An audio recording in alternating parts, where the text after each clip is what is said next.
Hello, welcome to Tip Off today. Hope you are well and hope you can hear me. It looks as though everything's working right. Some days on my system, I can't get external sound through the sound card. That's one of those days. So there's no highlight, there's no band, there's no I guess there is a drum roll. Good morning, or good afternoon, or whenever it might be that you've tuned in today's edition of Locked On Jazz. It's October 1st. There's snow in the mountains.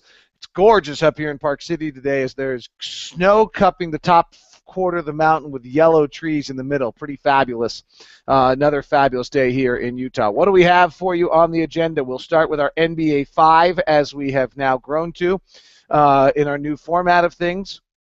And then we will talk about after the NBA 5, we will talk about day 1 of training camp, the work of Quinn Snyder, what they did, Dante Exum getting yelled at, the impact of the Carrick Felix injury, and then finally the last thing we will do is look at some research I did on transition defense with some screen shares and some things of that nature for you as well today. So all of those things coming up for you on today's edition of Tip Off. Let's get it going. By the way, single game tickets go on sale at 10 a.m. this morning, so 2 hours from right now, but it will be probably by the time you listen to this. Single game seats are on sale, so if you want to see Cleveland on November 5th, you need to do it. October 29th. If you're listening to this before 10 a.m., I sent out a link yesterday with the code TREY. You can get in and get it done before 10 a.m. If you can find that link on my Twitter, it's also on the Utah Jazz Twitter. I just retweeted. So you might want to do that before 10 a.m. if you want your tickets. Some good ones early, and I hope to see you at the arena. The loudest arena, the loudest fans. This is our house. Oh, sorry, I was just reading my shirt all of a sudden. All right, let's get it going with the NBA 5.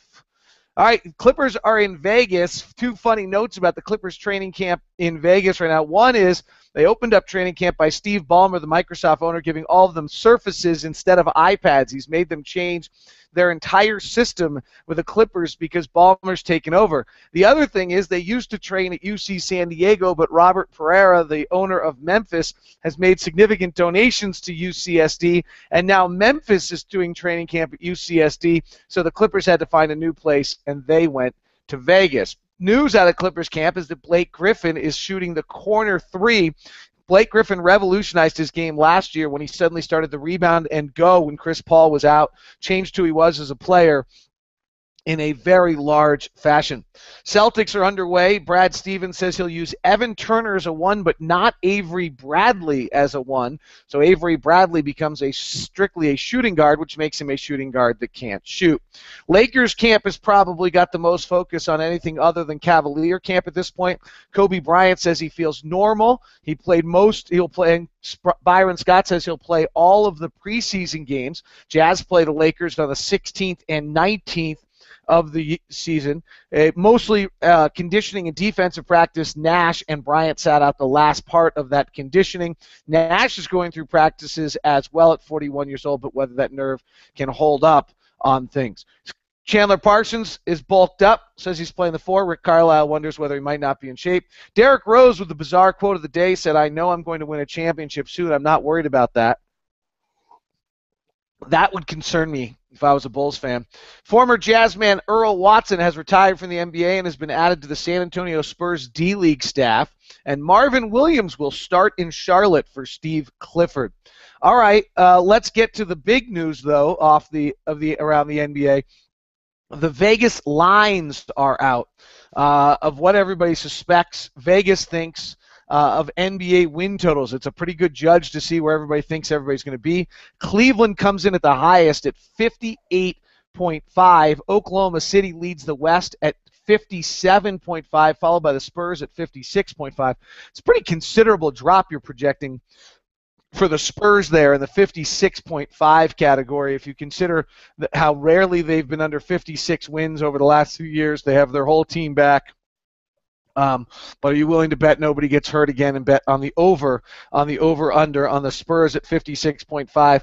And frankly, somebody usually gets to 60, so that's what they're making you do. They're going to make you try to take the over on that in some regard on both those cases. All right, let's run down how they have the West playoffs. According to Vegas, the Western Conference playoffs, Oklahoma City as the 1 seed, Spurs as the 2, Clippers as the 3.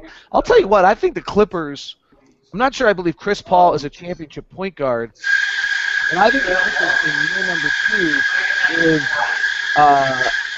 the play of in the year number 2 of Doc Rivers and most of the guys knowing the same system, I think have a really good chance to maybe compete for the number 1 spot if Chris Paul stays healthy. There's a lot of ifs, ands, and buts there, but I like where the Clippers are. Considerable jump. Clippers at 55.5, drop to the Warriors at 50.5. So Vegas sees 3 teams, which I would agree with. I kind of think there's only 4 teams in the NBA that are competing for the title this year. We'll convince ourselves there are others, and they're going to include the Bulls. I'm not as high on the Bulls as everybody else is. I may be wrong. So they have Oklahoma City at 57.5, Spurs at 56.5, Clippers at 55.5, Warriors at the 4 seed at 50.5, with the Mavericks right behind that, 49.5.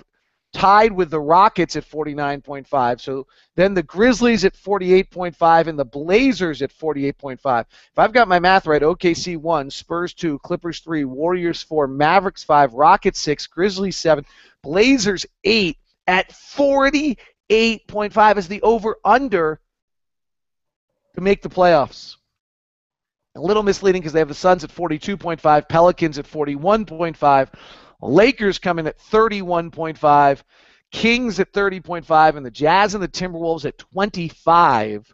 I actually feel 0.5. I feel pretty comfortable going over on the Jazz just because I think our bottom is 25. I think if everything, if we just turn out to be young and not things go wrong, but we just are kind of in that we're at 25. But I think if I was to be allowed to do such a thing, I would take the over on that. Because the NBA 5 is running out of time, let me give you the Eastern Conference. Cleveland as the 1 at 58.5, Bulls at 55.5, and then a huge drop to the Raptors. So Vegas sees 5 teams as a possibility. Raptors go to 49.5. One thing on the Raptors, very few changes on the Raptors. Their starting lineup was the 7th most used lineup in the NBA last year. And I think the fact that that's happening, and then they're all together again with Terrence Ross and Jonas Valanciunas being young, I think the Raptors could make a nice little move. They're also one of the few teams who are both top 10 offensively and defensively last year. Wizards are at 5, Hornets at 6. Marvin Williams and Lance Stevenson will start, as I said. The Heat are at 7 at 43.5. The Nets are at 41.5. I like the Nets a little bit. I think Darren's coming back around. I like Lionel Hollins. I think talked about a Darren Williams, Joe Johnson, Brooke Lopez team. I think we'd think they're going to be pretty good. And that's what they are. The Hawks out of the playoffs, if I have it right, let me count again. Cleveland, Chicago, Toronto, Washington, Hornets, Heat, Nets. Hawks in at 8 at 40.5 with the Knicks at 40.5, Pistons 36.5, Pacers 32.5, Magic at 28.5, Celtics at 26.5, and then 2 teams below the Jazz and the Timberwolves, the Bucks at 24.5, which I think they'll be above, and the 76ers in as an over-under on 15. That is your NBA 5. Wow. Need a little production transition there. I would agree. I'll have to figure out something. All right, day 1 of the Jazz training camp is underway. Incredible difference. Incredible difference. I don't know what's from what we've seen in the past. Just a fast-paced. When he talks about playing with pace, he wants training camp with pace. I can't, I got to be a little careful. I'm able to see everything. I got to be a little careful about how much I reveal. But I mean, just, no wasted seconds at all, no missed detail at all. The night session, working with Dante Exum defensively on where his offhand is. On the morning session, they were slow getting from one drill to another. 5 seconds was just unacceptable. And he wants everything done at this pace so that you learn how to play and you do everything at that pace. He's dead right. What's evident watching Quinn is he's an incredibly bright mind who's been among the brightest coaches in the game, and he's taken it all in. Ron Boone points out he's also a guard. Guards see the game, know what's going on. When I was sitting with Ron, it was pretty cool. Coach Beelan from Michigan was on one side of me, Ron Boone on the other. If you're ever wondering if I just don't love this stuff and think it's crazy and I'm overwhelmed at how awesome it is to be in there, I'm every day I love it. And aware of how cool it is. Don't misunderstand. The morning session was completely about transition defense. I'll explain and show you some research I did on that in a moment. The evening was a little bit more on working some offensive sets. Morning was contact. Afternoon was non-contact, which is a change. Actually, the Jazz have done it the other way around in the process of things the way they do things. But Quinn just runs a sharp, quick. They must have done 15 to 20 sessions, different stations along the way in an hour and a half period of time. It's just bang, bang, bang, bang, bang. There's creative drills. There's no wasted time. There's no one sitting still. One of the big things he's talking to these guys about, is figure it out. Figure it out. There's a puzzle. I think was one of the things he said. There's a puzzle. Don't ask us. Figure it out. Whether it's how many guys should be in each line or what groups are going where. And just trying to get them thinking while they're tired and while they're working. It's very impressive, all of the different things that Quinn's doing and his coaching staff are doing. The coaching staff has worked incredibly hard for the months leading up to yesterday, and you could tell that thing was sharp. The effort and time that's put into these practice plans by the coaching staff is really it's really stunning. And it's impressive, and it's neat to see how it's play out from that end. Dante Exum shared that he got yelled at in his first practice. Rodney Hood shared that he was surprised that they go to the line. If they're not paying attention, they go to the line, and if they're not as sharp, mental mistakes, they go to the line and run. Nothing hard, but it's just And Rodney was like, I didn't think we were going to do that in college. So it's an interesting to see the way he's doing this. What else? Ennis Cantor just talked about the quick pace.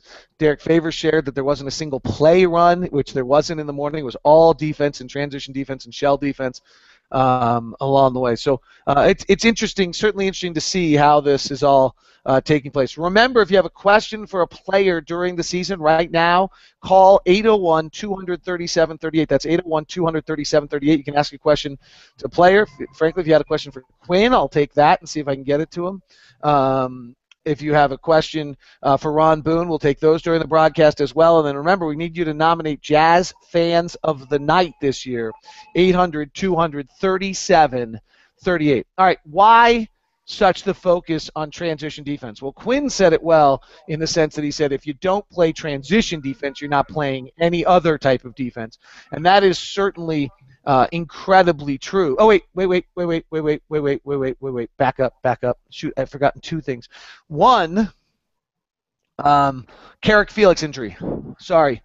My Evernote did not sync to the notes I wrote down at the kids' bus stop today that I wanted to add to tip off today. So Carrick Felix injury, out 4 weeks. That gets us to the opening night. So he's, luckily he's been here for 3 weeks going through a lot of the same systems and knows what's going on.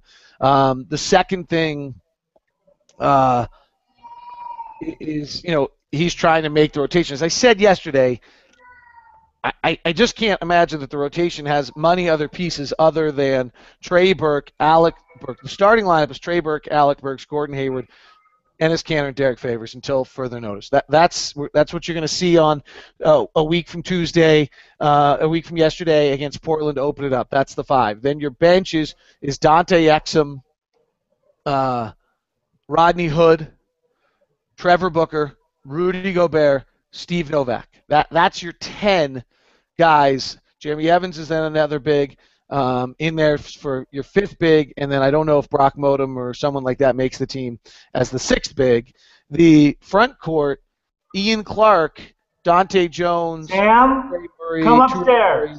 Are all battling. I think the big winner, not that there should be a winner, but I think the guy who gets the first shot and opportunity here a little bit is Ian Clark. Ian Clark has really worked. He switched his number from 21 to 21 because he's trying to go from being a 2 to a 1. And I think with Dante Exum out on the floor in that backup unit, you might want another ball handler out there. Murray can do it a little bit. Dante Jones is not a great ball handler. He's a better defender. But I think Ian Clark may be the one who actually gets the first shot at some of these opportunities that Carrick Felix has left behind. I think in the preseason we'll see that. I think once you get into the regular season, you'll see Dante Exum play with Trey. You'll see Dante Exum play with Alec. And I don't think you'll see maybe Rodney and Gordon all play together. I think that 5 is going to work together. I don't think I've seen anything out of Murray, Felix, and Clark. Somebody else who I'm forgetting, DeBost, Carrick Felix, who've done anything that says they're going to be part of that regular rotation of players until somebody gets injured or something of that nature. So I think in training camp at least, Ian Clark is probably going to get a first shot. Ture Murray gets, I think, an added little boost. boost there in the sense that he's going to make the team, I think, in all likelihood. And now with Felix out, if there's a guy you want, a little bigger guy, you end up with that. So that's how I kind of see the impact of that. But I would say, and Dante Jones has a legitimate chance to make this team as a veteran who knows how to play the game, leads as a good example, is not a good shooter but plays tough and defensively. I think you have to make an evaluation of where he is in his 11th year in the NBA athletically, of what he can still do. But I think I think Ian Clark, as I'm saying, is the first guy. All right, there is another item that I wanted to discuss that I can't remember. By the way, both Brock Modem and Jack Cooley are interesting in these settings because you can see some of the other guys do things athletically that they used to be able to do, and now they're in an NBA setting and they can't do it anymore. Modem and Cooley have both played for so long, limited athletically, that they know who they are, what they do, and how to play. And they know how to play the game inside of themselves without doing anything wrong. Now, I'm not sure that makes the team, but it's interesting to see where some of the other guys athletically still are trying to force something and trying to do something. You're like, you're not going to be able to do that in this league. And it causes them to make mistakes. I mean, even Gordon still at times will do that. Whereas you don't see that out of those two guys. Gosh darn it, what was the other item that I wrote down at the bus stop on the Evernote? That's why I write these things down, because my brain is not capable of actually remembering anything. All right, well, let's go to why transition defense is so important. I built a nice little graph. Actually, this is pretty rudimentary, frankly. I don't want to get anyone too excited about the work that's being done on this one. This was there's some really complicated ways to do this, and some more effective ways to do it, which would have taken my job's awesome. It's the best thing ever. This time of year, I have no time for anything. So to try to put this together any more than I did right here, I think would have been a detrimental use of time with everything else I have going on. So you're like, what could you possibly have going on? Production, affiliates, preparation, a few things. Okay. Oops, I just enlarged the wrong thing. So let me see if I can enlarge this for you a little bit. Or maybe you can see it clearly. This is last year's NBA best defensive teams. And as you can see, the red is the best. So red is, makes it hard to score, I guess was my vision on how this is going to work. And then you go down, green is free pass. So here are the Jazz at 109.1. Just horrific defensively. And the other column to the left is the fast break point defense. So the best fast break team in the league was Charlotte. But what I think is interesting at 10.2, and I'll get into what they did a little bit, and then you see that the elite level defensive team, so this red and this kind of brownish red, here it is. There's not a team that's these are the top 10 defensive teams you're looking at here: Indiana, Chicago, Golden State, San Antonio, Oklahoma City, Charlotte, Clippers, Memphis, Toronto, and Washington. There's not one of these teams that has any beginning to have a green or even really a yellow color in it, other than maybe Golden State and Memphis weren't great in transition defense. Memphis is a slow team. They're very good in the other realms. But everybody else in the league who was a top-level defensive team seemed to be holding his team to about 12.5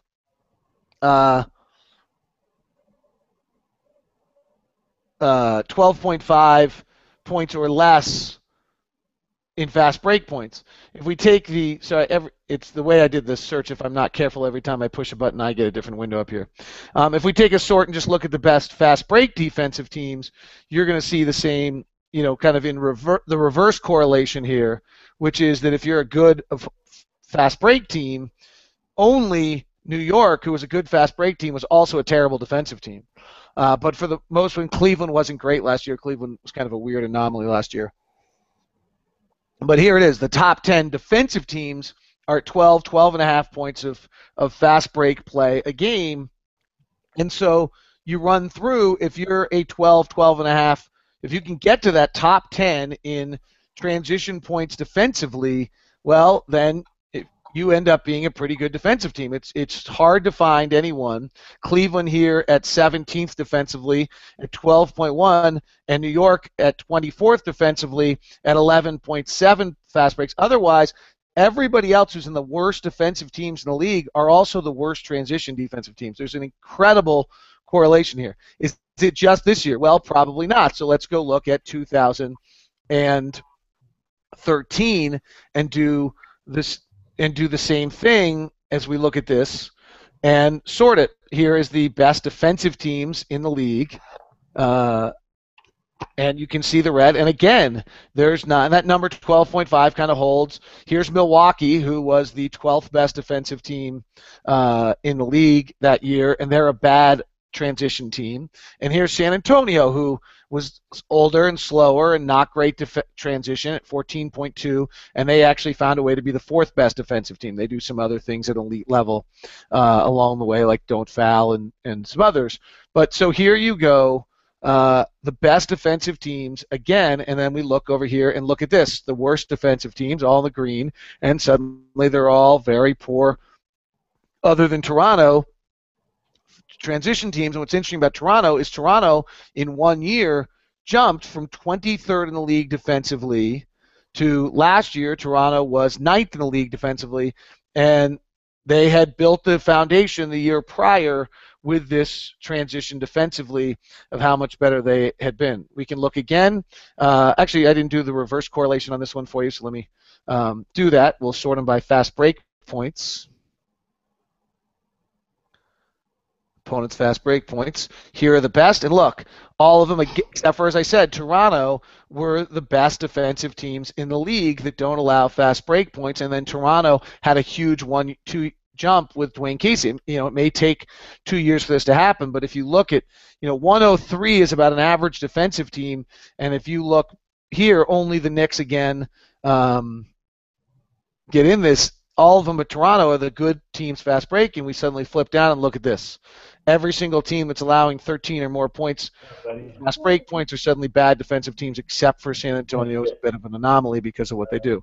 The same thing true in 2012. We might as well take a look at it if I took the time to put the research up there to bore you to death a little bit more than you've already been bored today. Here are the best defensive teams in the league. And again, same thing. It's somewhat intuitive, but the one to bad, here's Dallas, which was an older, slower team. They weren't as good defensively, but the best defensive teams in the league all seem to be here. Again, San Antonio kind of the anomaly, and we flip this around to allowing fast break points. And we get down to the bottom, and here are the bad transition defensive teams. And other than Dallas, they were all, in San Antonio, they're all bad defensive teams. There's an incredible correlation. So why did Quinn Snyder spend his entire first day on transition defense? Because if you don't play transition defense, you don't get any other type of defense. Now, over the last, just doing the two, I could have done more, but again, kind of the issue here. This is the last graph. This is a little... This needs some more work, frankly, and I hope you're not offended by the fact that some of these things need more work, and that you understand that, I'm trying to do the best I can to show these things to you while not taking every second of my day. All right, so what this is over the last 2 years, 12-13 to 13-14 and 11-12, and these are probably the most important columns, so let's give them a little color. What this is teams who've improved defensively.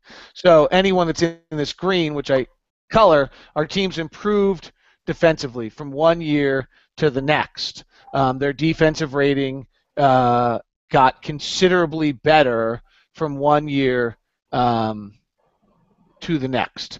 And the biggest one here, oh, you know what? Give me 1 second. I have done something wrong to this graph. I was like, why is this graph not working? Give me 1 second. I need to fix and somebody who's better at Excel is going to be watching what I have to do here and be like, you loser, why didn't you set these things better? When I change the sort, it's changing the teams, so I need to resort it back alphabetically on the first column to get this to be back in line. I was like, I said that when I saw Brooklyn there, I'm like, that's not how that's supposed to be. So now we go to this, and here's these teams that are in green are teams that had big defensive jumps. Anything that's more than 2 points defensively. Now, it's worth noting that if we get 2 points better defensively in our defensive rating in 2014, we go from a dreadful 109.1 to 107.1, and we're still 25th in the league. That's how much work Quinn has to do with us after how bad we were defensively last year. It might be part of the reason why Vegas has us at 25.5. But so let's look here. The biggest defensive jump in the last 2 years has been the Charlotte Bobcats. They last year under Steve Clifford improved 7.7 points per 100 possessions defensively. It's an incredible jump. Nobody else in the league last year was more than 2.7. The Warriors were the next best. And what did they do? They cut off nearly 4 fast break points per game. They also improved their defensive rebounding by 6.5%. These are incredible numbers. And in turn, those two things led to allowing 5 less points in the paint. I hate points in the paint. I think it's a silly number. Points in restricted areas is a much better number. But that's all I had. I can work on some other things to show you that over time as well. But here it is. Charlotte, this incredible jump of 8 percentage points, or 8 points per 100 possessions, and that's a crazy number, by the way, because a point per 100 possessions is about worth 2 wins. That right there defensively is close to a 15 win.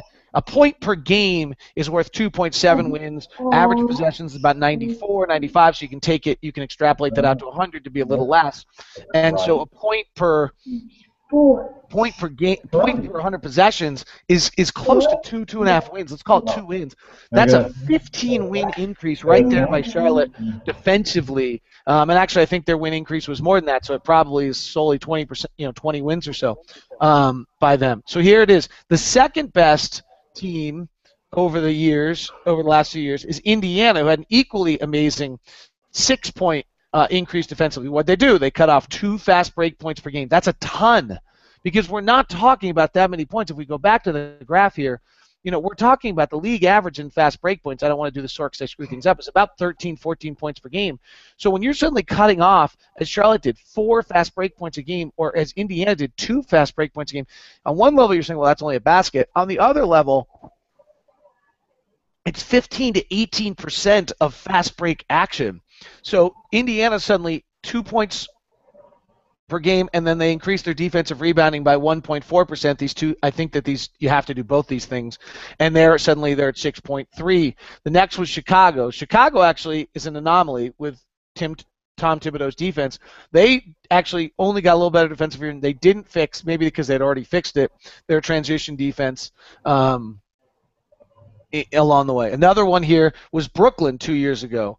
Under Avery Johnson, before Jason Kidd, they improved their defense by 4 points per 100 possessions. They cut off 2 fast break points. They improved their defensive rebounding by 3 percentage points as well. So these are really big jumps. Here's Miami 2 years ago.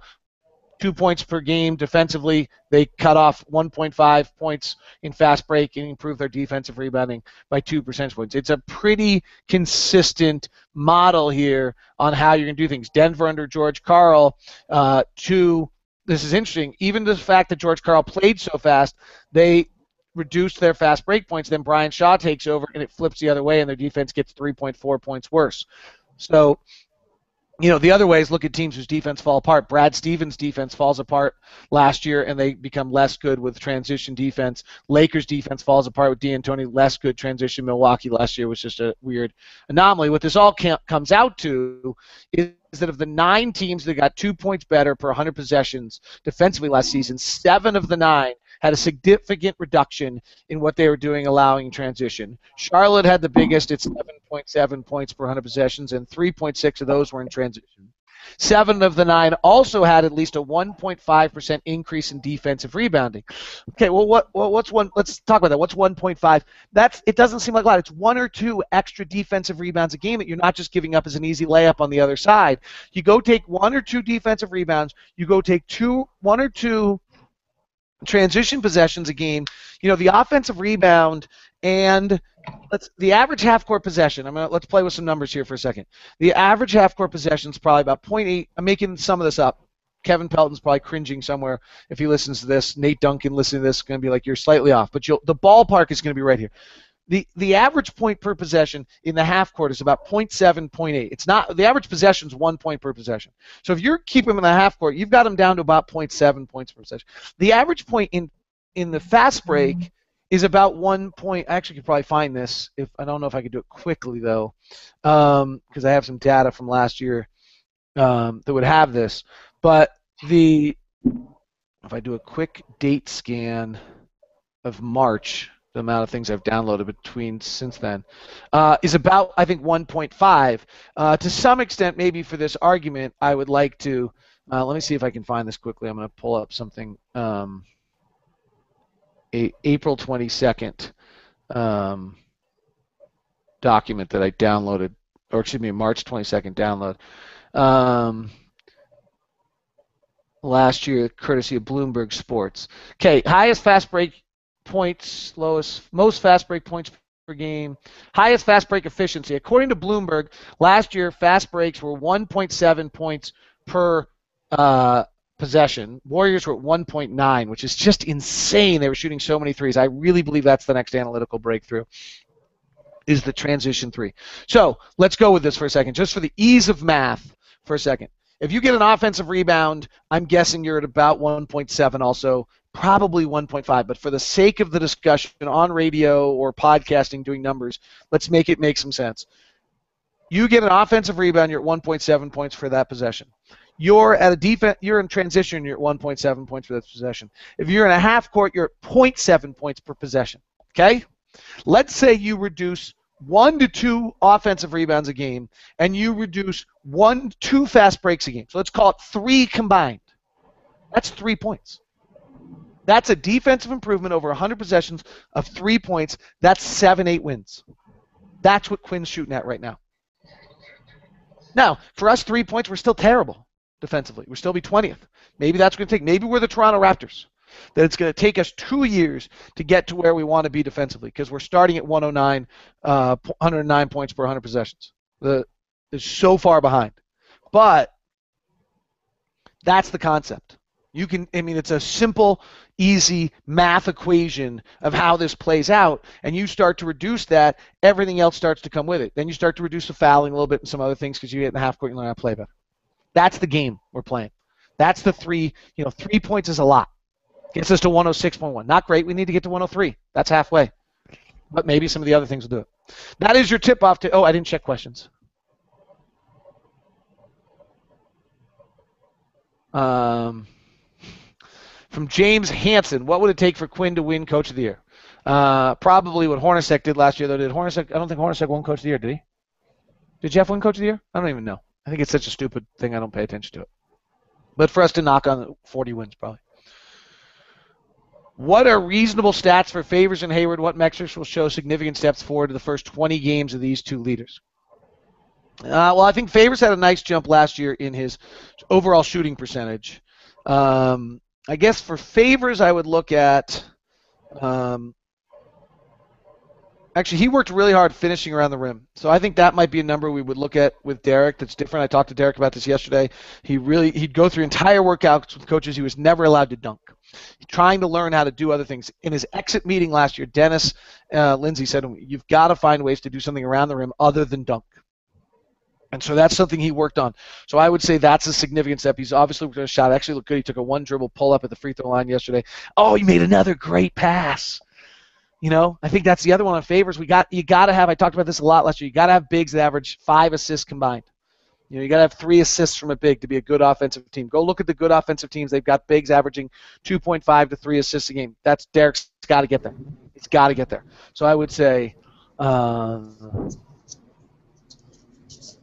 doing that. Jonathan Erickson with a great question. Based on what you've seen, how does Dante respond to feedback, and how quick a learner is he? So I was sitting next to John Beelan, the head coach of Michigan yesterday, and he was turned to me at one point. He was amazed at Dante's ability to take information in and immediately implement it into his game. It was really an interesting comment from a coach who was talking about there was a sequence where they're working with Dante on where to put his off arm defensively, and he was doing one thing and they wanted to switch it, and he immediately implemented that. There was another in a fast break kind of drill transition defense where the offense is going one way or the other, and they said to him, hey, that guy's out there, get it out, and immediately sent the next outlet pass out. So actually, John Beelan said to me specifically that he was incredibly impressed with Dante and his ability to do that. For those of you who stuck with this whole thing and all those numbers, big thumbs up to you, because you just got the best little nugget right there in the whole podcast because of Jonathan Erickson's question, and maybe the best little nugget about the great pass that Favors threw late. So for those of you that stuck with us for 35 minutes, most people die by 20 or 5, thumbs up. Tell me if I'm right. Was that the best part of the podcast? I still have my mentions on. I know it's October 1st. They're supposed to go away today. I'll wait till tomorrow. Have a great day. See ya.